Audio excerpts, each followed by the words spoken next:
আজকে আমি বানিয়েছি বাঁধাকপি আর ডিম দিয়ে একদম সহজ ও মজাদার একটি রেসিপি। এটি একটি চটপট নাস্তা বা আপনি ভাতের সঙ্গেও পরিবেশন করতে পারেন। চলুন দেখি আমার কি কি লাগছে। এখানে আমি নিয়েছি বাঁধাকপি। বাঁধাকপি আমি ভালো করে ধুয়ে গ্রেট করে 1 কাপের মতো নিয়েছি। দেখুন, দেখতে পাচ্ছেন কেমন করে আমি ঝুরি করে নিয়েছি। এবার নিয়ে নিব 3টা ডিম। ডিমগুলোকে এক একটা করে আমি ভেঙে নিব।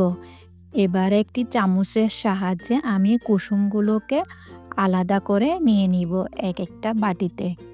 খেয়াল রাখবেন যেন কুসুমের সাথে একটু করে ডিমের সাদা অংশ সহ থাকে, কেন কি ডিমের কুসুম ভেঙে যাওয়ার সম্ভাবনা থাকে। তাই কুসুমের সাথে একটু ডিমের সাদা অংশ থাকলে আর কুসুমটা নষ্ট হবে না। এবার 3টা কুসুম আমি একপাশে রেখে দিব।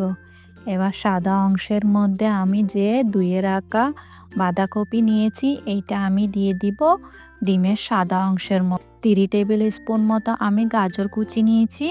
গাজরগুলোকে দেখুন আমি কিভাবে গ্রেট করে নিয়েছি, একদম পাতলা পাতলা করে। 2 টেবিল স্পুন মতো আমি পেঁয়াজ কুচি দিয়ে দিয়েছি। 1 টিস্পুন মতো আমি কাঁচামরিচ কুচি করে দিয়ে দিয়েছি। 2 টেবিল স্পুন মতো আমি ফ্রেশ ধনেপাতা দিয়ে দিয়েছি এবং 1/2 টিস্পুন মতো আমি লবণ দিয়ে দিয়েছি। চাইলে স্বাদ মতো দিতে পারেন। 1/4 টিস্পুন মতো আমি গোলমরিচের গুঁড়া দিয়েছি। 3 টেবিল স্পুন মতো আমি ময়দা দিয়েছি। এবার ভালো করে সব উপকরণগুলোকে আমি মিশিয়ে নিব। যদি প্রয়োজন হয় তাহলে আপনি আরও 1 টেবিল স্পুন মতো ময়দা ইউজ করতে পারেন। যদি লাগে, আমার লাগে নাই, তাই আমি 3 টেবিল স্পুন ময়দাই যথেষ্ট। এটি একটি হেলদি রেসিপি। আপনার বাচ্চারা সবজি খেতে না চাইলে এভাবে করে দিতে পারেন, বুঝতে পারবে না এখানে সবজি আছে। এবার 2 থেকে 3 টেবিল স্পুন মতো একটি ফ্রাই প্যানে তেল দিয়ে দিয়েছি। তেলটি হালকা গরম হয়ে আসলে পরিমাণ মতো খামির দিয়ে এইভাবে করে আমি 3টি নাস্তা তৈরি করে নিব। আমার কাছে এরকম একটি রাউন্ড শেপের মোল্ড ছিল, তাই আমি এইভাবে করে দিয়েছি। আপনি হাত দিয়ে সুন্দর করে শেপ করে দিতে পারেন, গোল গোল করে। দেখুন আমি কিভাবে করে দিচ্ছি। এভাবে করে আমি 3টা তৈরি করে নিব। যেহেতু আমি 3টা ডিম ইউজ করেছি, তাই আমি 3টি এরকমভাবে শেপ দিয়ে নিব।